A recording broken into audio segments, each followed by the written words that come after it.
Our next speaker is Melissa Biggs, Esquire. Began her career with Dipino and Nunez in 2007. Over the years, she has developed a natural ability to communicate and advocate for clients in the fields of legislative, administrative, and regulatory affairs. Ms. Biggs is a graduate of Southern Connecticut State University with a BS in liberal arts and earned her Juris Doctorate degree from Western New England School of Law.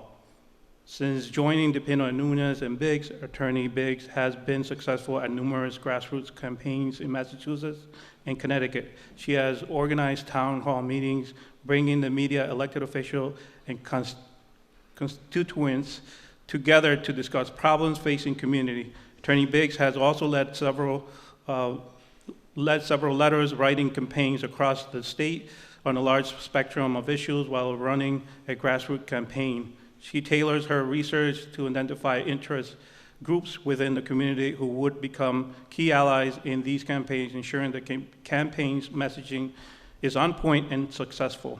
Attorney Biggs is in her role as managing partner, directs and lobbyists to our clients at the Connecticut State Capitol. She's well known and represents for her keen ability to research various topics and educating members of the General Assembly about passing and amending legislation. Attorney Biggs has provided many representations, helping business leaders become more involved in legislative process.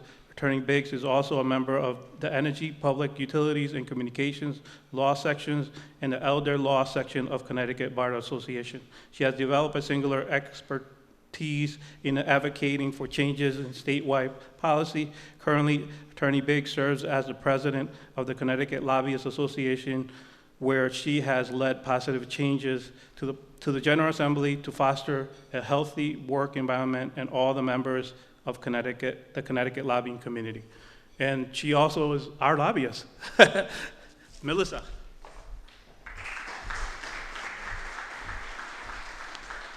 Thank you. And I also realized my bio is far too long, so I will fix that in the future.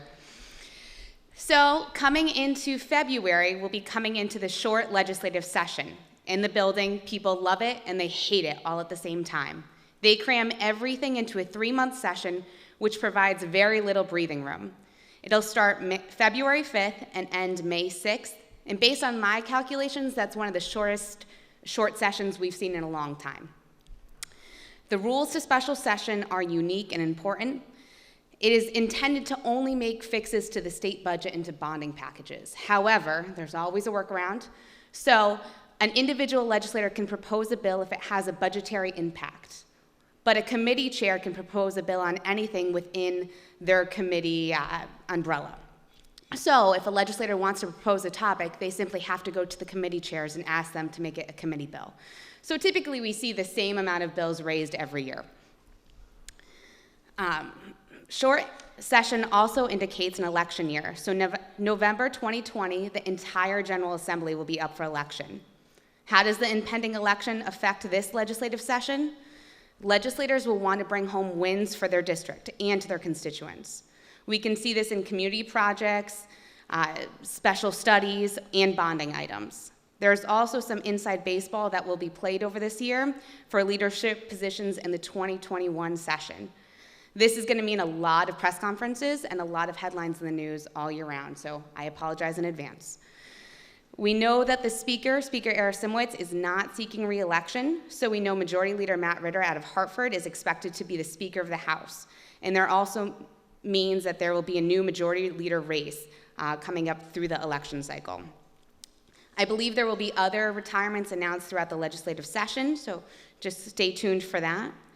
Typically, during election years, the General Assembly strives to complete its business on time. I suspect this year will be no exception, so hopefully we will be done May 6th with everything. And many of you know we have still not completed the legislative session that ended in June of this year, so this will be a great change for us. The pace of short session is extremely fast. Often a bill will be introduced in the morning and scheduled for a hearing that afternoon, and that hearing will be 5 days after that bill came out. So we really work, D&B works to make sure you're informed of the bills of importance, and if you're interested in testifying, you get as much advance notice as possible. Again, I understand the short turnaround time and it's difficult, but we try and work with the chairs to have at least a better framework. And for any in this room that have ever testified at a public hearing, it's a terrible experience. We all understand that. No one enjoys it. However, it is extremely important. So our goal is, if there are any CAWPCA members that are interested in testifying, is to get you in and out. Try and make sure that we have an idea of when you would testify and only be there for an hour or two if we can help it. So I expect for this year, we will see a lot of the same issues that we see come up every year. We usually see something in regards to rates of use, discharge concerns, and then preserving clean water bonding, especially in the time of the administration's bonding diet. Some hot button issues you will hear in the headlines include user fees. This is the new toll lingo. So if you ever hear user fee, they're talking tolls. So the governor intends to revamp his efforts to pass some sort of toll proposal in the state. Paid family medical leave is another one you'll see in the news often. Those benefits were not available to employees till 2022. Of course, that means I think the General Assembly will continue playing with this proposal and making tweaks as we move forward. One of the top priorities for legislators in the environmental arena will be PFAS. I know you're hearing about that later, but I wanted to give you a glimpse of what's happening in the General Assembly. So there was a working group established within the governor's administration that met throughout the summer and into the fall. They put together a draft report and asked for public comments that was due last week, and they will be presenting that to the governor's office in early November. The recommendations that they present to the governor's office are anticipated to include regular testing of Connecticut drinking water, including bottled water coming into the state, establish standards and discharge limits for PFAS, and evaluate levels of PFAS reaching WPCAs. I imagine that will be in some sort of testing capacity.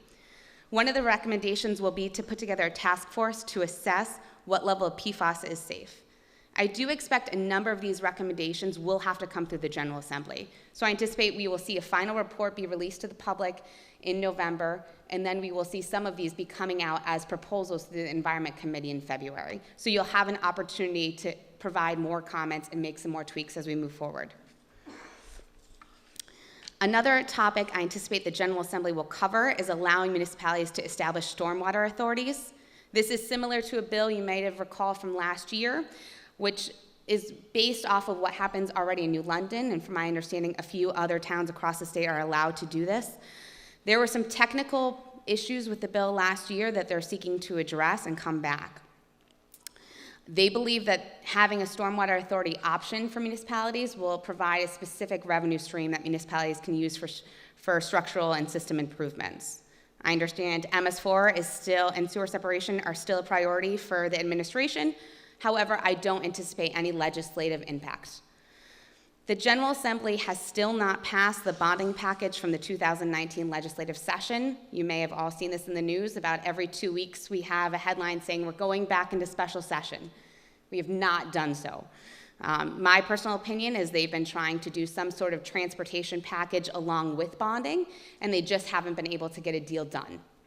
From what I understand, the bonding package is almost complete. They have some sort of agreement even with the bonding diet, and clean water remains a priority for both the administration and for the General Assembly. But for a special session, they may also include the restaurant tip wage, consider the transportation or toll plan, as well as discuss sports betting and hospital settlements surrounding the state hospital tax. Many of you question why that's important for you to know.